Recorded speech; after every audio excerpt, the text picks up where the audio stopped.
Salut, donc voilà, ça fait assez longtemps que j'ai plus fait de vidéos pour vous parler un petit peu de ma première saison du défi des 100 jours.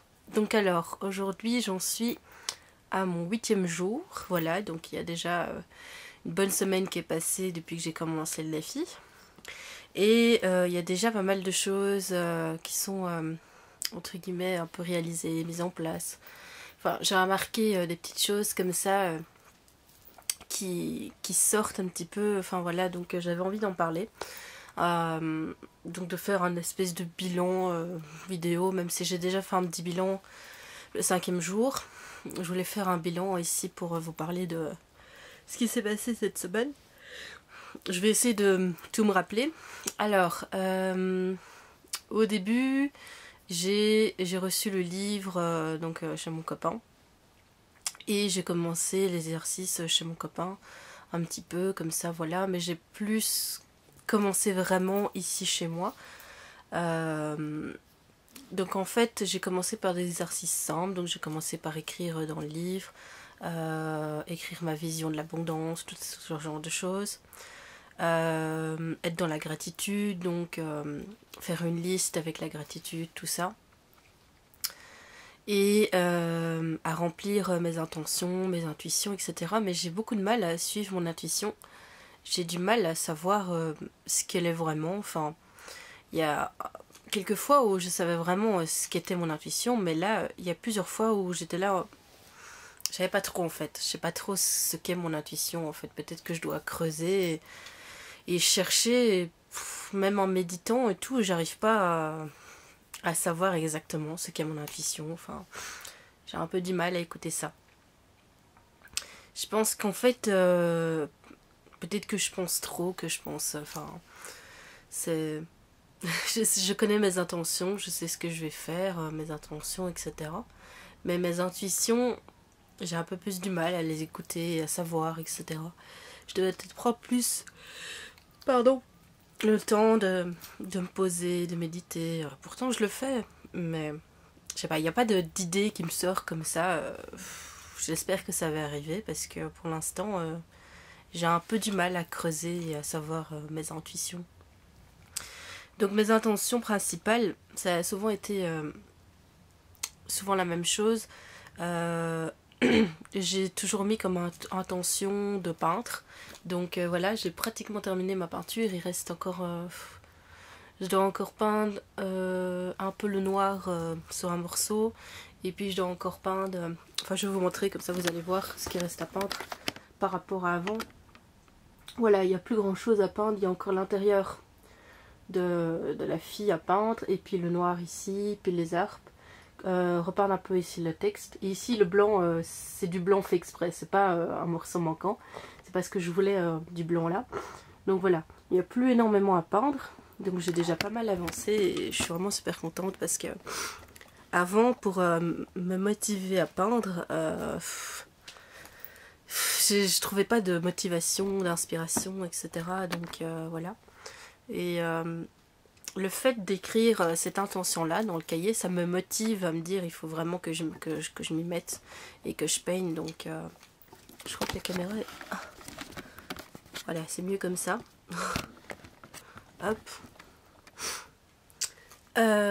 Donc ouais, je pense que c'est vraiment bien ce genre d'exercice, ça motive en fait, mais c'est un peu triste que j'ai besoin d'exercice et tout pour me motiver et tout. J'ai comme une espèce de manque de motivation, manque d'énergie en fait, voilà, par rapport... et je crois que c'est surtout dû à mon alimentation parce que avant que je commence à travailler, je mangeais différemment, je mangeais rôti fort, pour ceux qui connaissent, ça consiste à manger des fruits jusqu'à 4 heures. Et puis 4 heures, c'est un repas végétalien riche en glucides, pauvre en gras et pauvre en protéines, donc des pommes de terre, de la salade, des légumes, du riz, voilà. Et j'avais une énergie absolument débordante, j'étais vraiment très très bien. Et puis j'ai travaillé, j'ai voulu manger 100% frugivore en travaillant, mais j'ai fait n'importe comment. J'ai pas mangé assez de fruits, j'ai mangé beaucoup de gras, donc j'étais très fatiguée, j'étais vraiment pas bien. Et puis après, ben, comme je l'ai expliqué dans ma vidéo, on m'a viré de mon travail. Donc je n'ai plus assez d'argent pour manger comme avant. Mais je vais essayer de remanger Rotilfort. Mais avant que je travaille, j'avais toujours une aide financière venant d'un ami pour m'aider à manger comme ça. Et maintenant, j'ai plus cette aide financière. Donc je vais devoir me débrouiller un peu. Voilà, je sais pas trop comment je vais faire, mais il faut vraiment que je remange comme ça. D'ailleurs, c'est un défi que je me lance dès début novembre. Enfin, dès que j'ai eu de nouveau de l'argent. Parce que sans argent, je sais pas acheter de nourriture. Voilà, c'est comme ça. Et ben là, je vais me remettre à me refaire des courses Rotilfort, donc c'est-à-dire acheter surtout des bananes parce que ça coûte pas cher, ça apporte beaucoup d'énergie, c'est simple, c'est facile à digérer. Et puis d'autres fruits, du riz, des pommes de terre, voilà. Et essayer que ça revienne pas trop cher, je vais essayer de voir gérer un peu tout ça. Mais il faut vraiment que je revienne à ce mode de vie-là parce que c'était le mode de vie dans lequel je me sentais le mieux. J'avais l'énergie tout le temps, tout le temps, tout le temps. J'étais vraiment bien, j'étais plus en confiance et tout. Et là, ça a redescendu un petit peu depuis que je suis plus... que j'ai plus ce mode de vie. Parce qu'il faut savoir que c'est un mode de vie, c'est pas que alimentaire. C'est un mode de vie où on va aussi dormir tôt, on dort assez, on boit beaucoup d'eau. Puis il y a plein de choses à faire régulièrement, faire du sport. Là, je fais un peu moins de sport en ce moment. Je suis pas mal sortie cette semaine, faire un peu n'importe quoi, manger n'importe comment. Et du coup, bah, sur le mode de vie, c'est bien dans l'éphémère. On a des petits bonheurs, on sent bien, on fait des choses différentes, on sort de sa routine, etc. Mais du coup, ça casse le mode de vie et ça fait que j'ai pas des bonnes habitudes, que je fais pas assez de sport, que je médite pas assez, que... Voilà, j'adore sortir avec mon copain et faire plein de choses avec lui, mais j'en oublie un peu mon ancien mode de vie qui était vraiment très très sain et dans lequel... Enfin voilà. Donc il faut que j'essaye de trouver un espèce d'équilibre entre s'amuser, faire des choses, etc. Se faire plaisir et avoir un mode de vie sain pour être bien. Et ça, je suis quelqu'un d'assez... je suis tout blanc ou tout noir. Enfin, donc du coup, j'arrive pas bien à équilibrer entre se faire plaisir de temps en temps et avoir un mode de vie sain. Pour moi, c'est souvent soit l'un, soit l'autre. Soit je me fais plaisir tout le temps et voilà. Soit je suis très très saine et je me fais pas plaisir. Enfin, j'ai du mal à mettre un équilibre entre les deux. C'est vraiment pas facile en fait. J'essaye, hein, mais j'avais l'impression que quand j'étais en Rotilfort, j'avais cet équilibre parce que bah, je mangeais Rotilfort la plupart du temps, très sainement. J'allais dormir presque tout le temps tôt, dormir beaucoup, boire beaucoup d'eau, faire du sport, tout ça très souvent. Et puis de temps en temps, le week-end, je me faisais un petit plaisir, un truc comme ça. J'avais l'impression qu'en Rotilfort, je sais pas, je me sentais mieux en fait. Donc du coup, voilà, je veux vraiment revenir en Rotilfort, c'est vraiment très très important. Alors, qu'est-ce qui s'est passé sur ma semaine? Plein de choses. J'ai été, pour ceux qui ne connaissent pas, le CPS en Belgique, c'est comme le RSA, donc je suis maintenant inscrite au CPS étant donné que j'ai pas d'emploi et qu'il faut bien que j'ai un salaire pour vivre.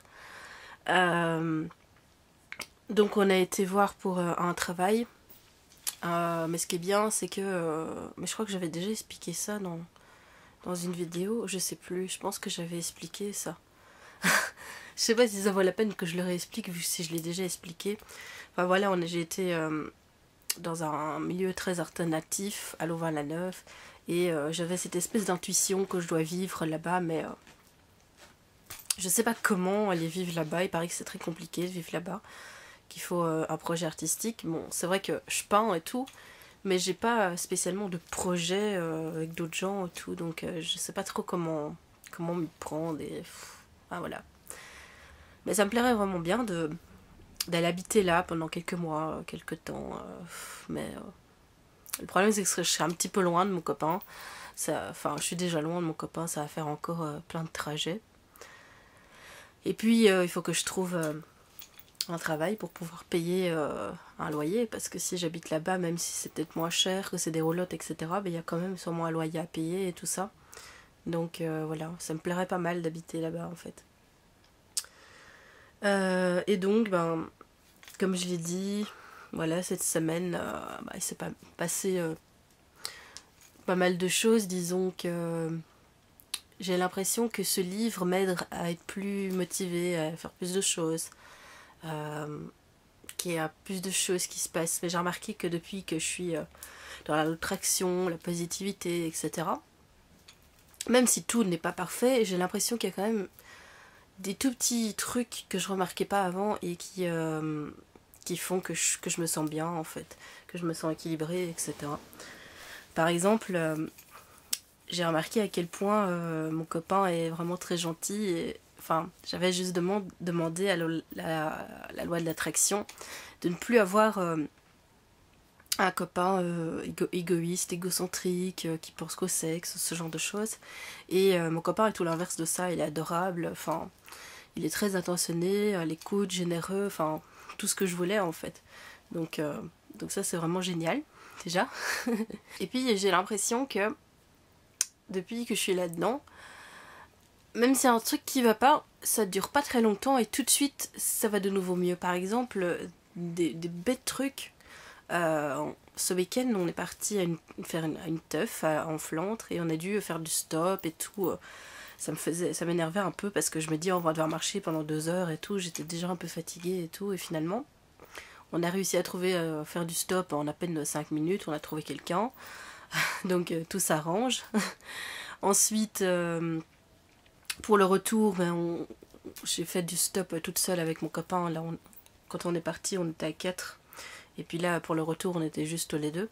Et je m'étais dit, on va encore mettre beaucoup de temps, on va pas y arriver, etc. Et finalement, au bout de, je sais pas, 10 voitures, ça n'a pas duré très longtemps. On a fait du stop pendant 5 minutes aussi, à peu près. Il y a un monsieur qui est venu, et voilà, c'est... je me dis, waouh, l'univers fait vraiment bien les choses, et ça suffisait à rien de râler. Faut attendre un petit peu, et puis ça arrive. Puis pour les trains et tout, là aussi je m'étais dit ça va être compliqué, est-ce qu'on va avoir un train tout de suite, est-ce qu'il va falloir attendre, etc. Et finalement non, en fait les trains s'accordaient super bien, il n'y avait pas trop de retard. Pour rentrer chez moi, le bus, enfin voilà, le bus s'accordait bien avec le train et tout. Aussi bien dimanche que hier. Donc dimanche, on est rentré de Flandre jusqu'à Bruxelles chez mon copain. J'ai dormi une nuit chez lui. Et puis lundi, je suis rentrée chez moi. Et là aussi, lundi, j'ai l'impression que tout s'accorde super bien. Je termine de prendre ma douche. Je me dis, bon, je vais commencer à partir. Je vais regarder l'heure et tout. Je regarde l'heure. Je me dis, bon, il faut à peu près 15 minutes, 10-15 minutes pour aller de la gare, de chez lui jusqu'à la gare, pardon. Donc je me dis je vais partir 20 minutes à l'avance et pile poil je regarde l'horaire, je vois qu'il y a un train dans 20 minutes pile poil. Je fais ok bon je suis prête, j'ai plus qu'à partir, voilà. Donc je pars, je prends le train. Le train n'est pas en retard, super, voilà. Ça c'est vraiment bien. Et ce qui était bien aussi c'est le train a mis du retard, entre guillemets, c'est-à-dire qu'il roulait très lentement, donc il est arrivé en retard à la gare où je devais arriver. Et du coup, ça a fait que j'ai pas dû attendre trop longtemps mon bus. Directement, j'arrive, le bus est là, il m'attend, je monte dedans et puis il part. Enfin, tout comme si tout coulait, tout roulait sur des roulettes en fait. C'est assez impressionnant ce genre de choses. C'est des choses auxquelles je remarquais pas avant.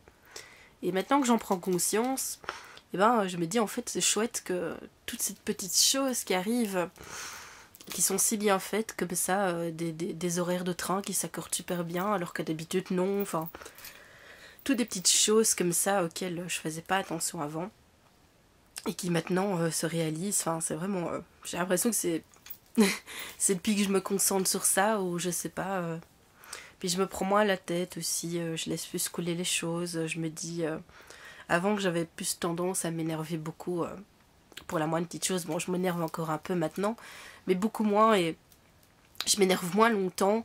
Et au bout d'un moment, je me dis, c'est pas grave, c'est pas grave, tout va bien aller, et au final, tout va bien. C'est...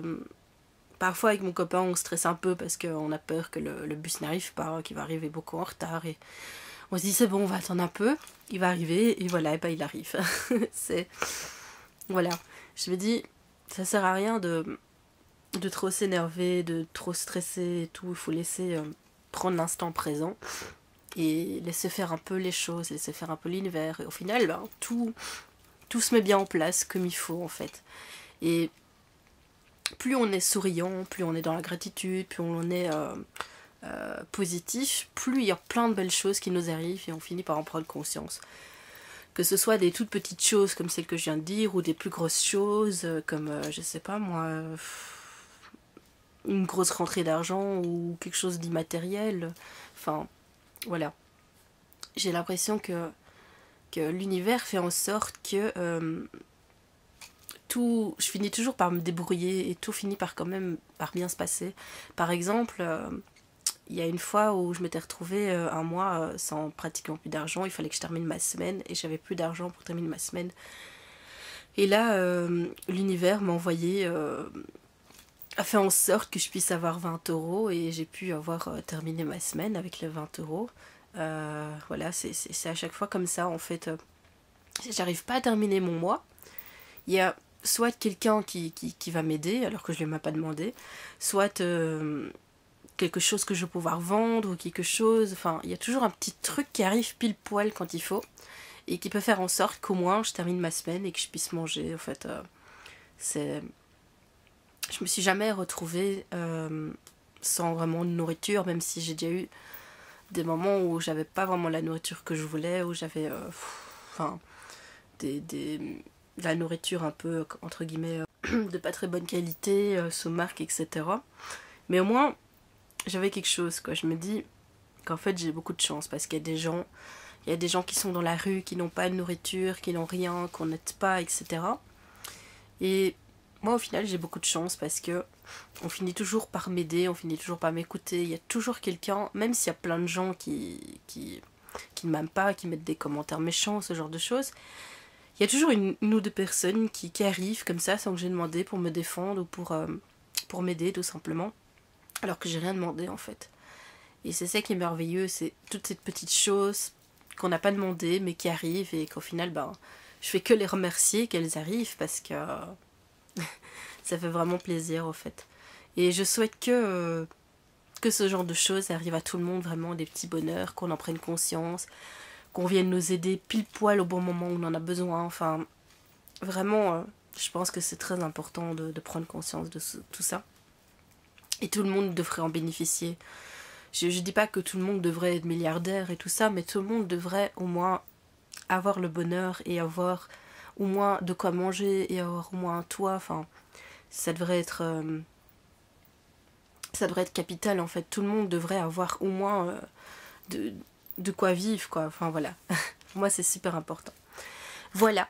Eh bien, je ferai sûrement une autre vidéo bientôt. Je vous dis à bientôt et plein de bisous.